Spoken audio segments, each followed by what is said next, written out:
Most people know At Last as a wedding song, that silky smooth voice floating over romantic moments.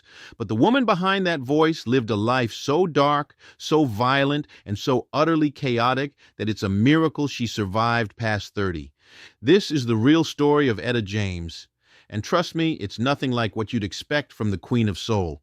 Before we dive into this wild story, hit that subscribe button if you love music history with a dark twist, because this channel is all about the untold stories behind the legends. Picture this, a 14-year-old girl, pregnant and working the streets of Los Angeles. She gives birth to a baby girl she doesn't want, can't afford, and honestly doesn't even know who fathered. That unwanted baby would grow up to become one of the most influential voices in American music history. But first, she'd have to survive a childhood that would have destroyed most people. James Setta Hawkins, that was her birth name, got handed off to her mother's landlords like an unwanted package. These foster parents, Lula and Jesse Rogers, took her in when her teenage mother Dorothy couldn't handle raising a child. By age 5, little Etta was singing in church with a voice so powerful that Hollywood celebrities started showing up just to hear this tiny girl who sounded like a grown woman. The choir director, Professor Hines, had a unique teaching method. He'd literally punch her in the chest while she sang, forcing her voice to come from her gut.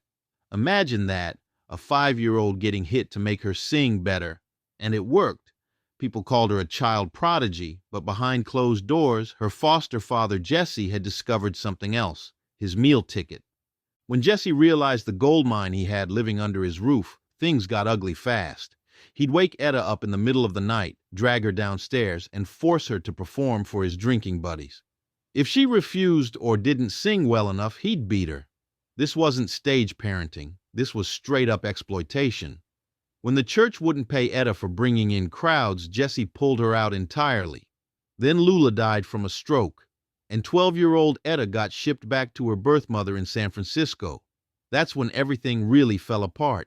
Living with Dorothy was like living with a stranger who happened to share your DNA. They fought constantly. Dorothy was in and out of jail, leaving Etta to fend for herself. So she did what any angry, abandoned kid in 1950s San Francisco would do. She joined a gang, started smoking, drinking, doing time in juvenile detention. But she also formed a singing group called the Creolettes with her light-skinned friends. They were all about that look, trying to pass as something exotic, something other than what they were. At 14, she met Johnny Otis, a band leader who saw dollar signs the moment he heard her voice. He changed everything, their group name to the Peaches, her stage name to Etta James, and promised them fame and fortune. What they got was $8 a night and a crash course in music industry exploitation. If you're learning something new about Etta James, drop a like on this video. It really helps more people discover these incredible stories. Now, here's where her journey takes a turn that nobody saw coming. Here's where it gets interesting. Etta wrote Roll With Me Henry as a response to Hank Ballard's risque hit. The song was so sexually suggestive that radio stations banned it, but in the underground clubs, it was fire. It hit #1 on the R&B charts. But then something infuriating happened. A white singer named Georgia Gibbs covered it, cleaned it up, called it Dance With Me Henry, and sold millions while Etta saw nothing, not a penny. Johnny Otis pocketed the cash from selling the rights, and teenage Etta learned her first brutal lesson about the music business: talent doesn't equal wealth. The touring life in the 1950s South was its own special hell. One time at a gas station, Etta used the whites-only bathroom. The owner pulled a gun on Johnny Guitar Watson's head, threatening to blow his brains out unless Etta apologized. She was so light-skinned that cops kept pulling them over, thinking these black musicians had kidnapped a white girl. The racism was constant, violent, and exhausting. But Etta kept pushing, kept performing, kept believing that success was just around the corner. Then came Chicago and Chess Records. Leonard Chess was looking for a female voice to break into the pop market, and Etta was his golden ticket. She was dating Harvey Fuqua from the Moonglows at the time, the same group that included a young Marvin Gaye. Everything seemed to be lining up. Then, Harvey left her for Berry Gordy's sister Gwen, using their relationship to help build Motown. Etta channeled that heartbreak into All I Could Do Was Cry, and when she thought the hit would finally bring her money, Leonard Chess handed her an envelope. Inside wasn't a check, it was a bill. She was $14,000 in debt to the label, but hey, he'd buy her a Cadillac or a fur coat when she needed it. That was her royalty payment. Despite the financial exploitation, At Last dropped in 1960 and changed everything. It crossed over to white audiences, hit the pop charts, went gold. Etta was 22 years old and on top of the world. That's exactly when she decided to try heroin for the first time. She thought it was cocaine, took a sniff, and fell in love with the feeling. Plus, it made her lose weight, and she'd always been self-conscious about being chubby. Soon, she was shooting up everywhere. Her feet, hands, neck, even her forehead when she ran out of veins. She watched two of her band members overdose and die right in front of her. Did it make her stop? Number. It made her want more. Quick reminder, if you want more stories about music legends and their dark secrets, make sure you're subscribed with notifications on.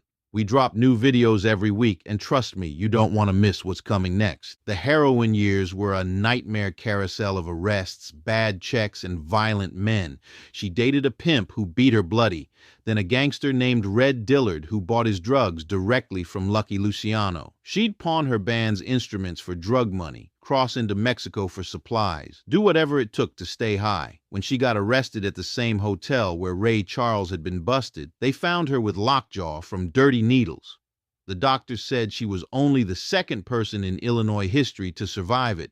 Most people would have seen that as a wake-up call. Etta saw it as a temporary inconvenience. December 11th, 1964 changed her perspective on everything. Sam Cooke was dead, supposedly killed by a motel manager in self-defense. But Etta had seen Sam at lunch that day at a known mob restaurant. She believed he'd told them he was leaving, breaking his mob connections like he'd been planning.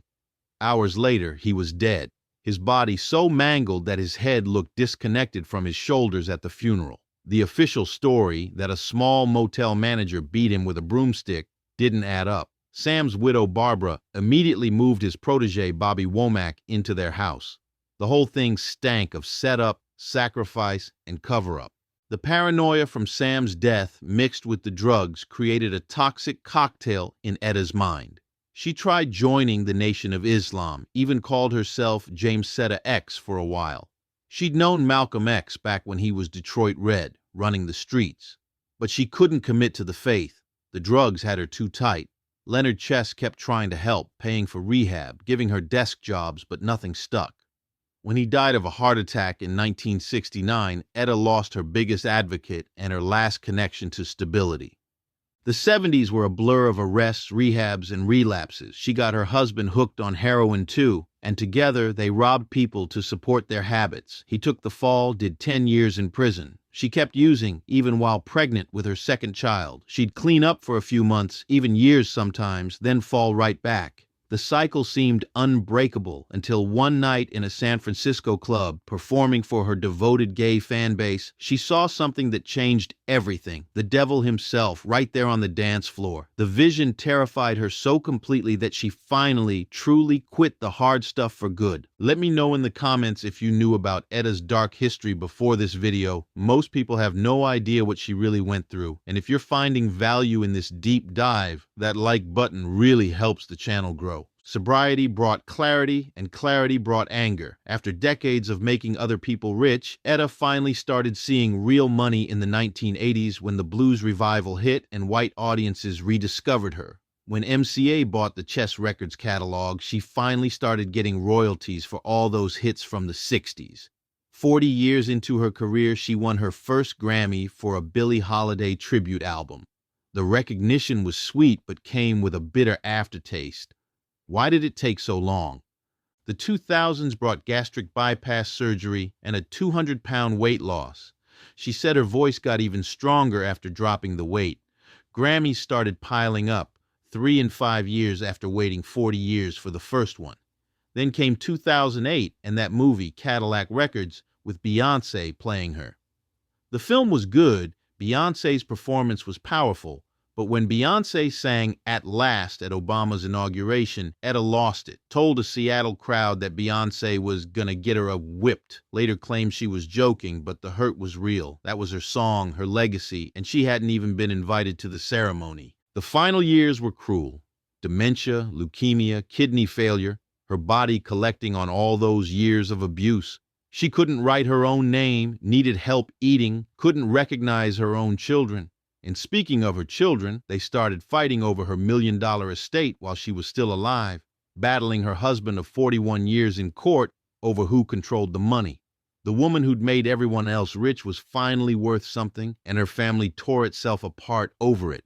January 20th, 2012. Etta James died 5 days before her 74th birthday, her body finally giving up after surviving more trauma than anyone should endure. But here's what's crazy. Through all that darkness, all that pain, she created music that transcended every terrible thing that happened to her. Modern singers from Beyoncé to Adele to Christina Aguilera all cite her as an influence. That raw, emotional delivery you hear in today's R&B, that's Etta's legacy. The ability to take pain and transform it into something beautiful, that's what she taught the world. Think about this. A teenage girl who was literally beaten into singing became the voice that defined soul music. A woman who spent most of her career broke and addicted created songs that still soundtrack our most precious moments. She survived lockjaw, witnessed murders, battled the mob, fought addiction, and still managed to influence every female vocalist who came after her. The music industry chewed her up, spit her out, and she came back singing harder every time. The truth about Etta James isn't pretty. It's not a feel-good story about triumph over adversity. It's a brutal reminder that genius often comes with a price too high for anyone to pay. But maybe that's exactly why her voice hit so hard, because when Etta sang about pain, longing, and love, she wasn't performing. She was bleeding all over the microphone, and we're still feeling it today.